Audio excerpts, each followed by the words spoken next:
De l'Est à l'Ouest, du Jourdain à la Méditerranée, du fleuve à la mer.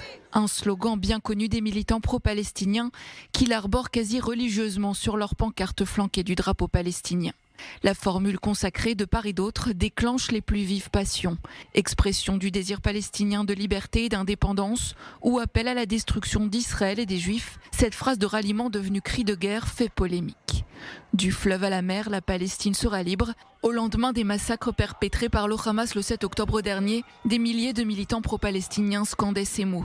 Figure du squad démocrate, Rachida Tlaib est l'une des personnalités publiques officiellement blâmées pour s'être approprié ce slogan. House Resolution 829.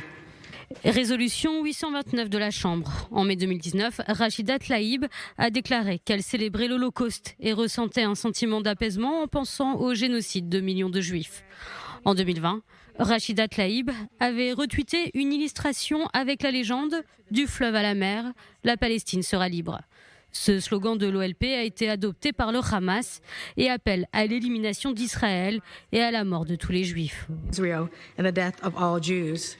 Si Rachida Tlaib, qui n'a jusqu'ici jamais condamné les attaques du Hamas, maintient que du fleuve à la mer est un cri pour la liberté et non pas un appel à la haine, pour le Congrès américain et la Maison-Blanche, aucun doute sur la violence et la nature antisémite du slogan pro-palestinien. En ce qui concerne l'expression utilisée de la rivière à la mer, elle est source de division, elle est blessante.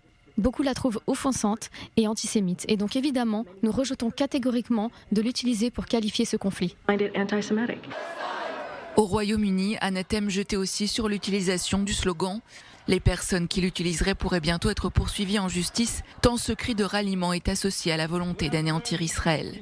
Une pénalisation envisagée aussi par l'Allemagne et l'Autriche, pour qui cette phrase est un appel au meurtre.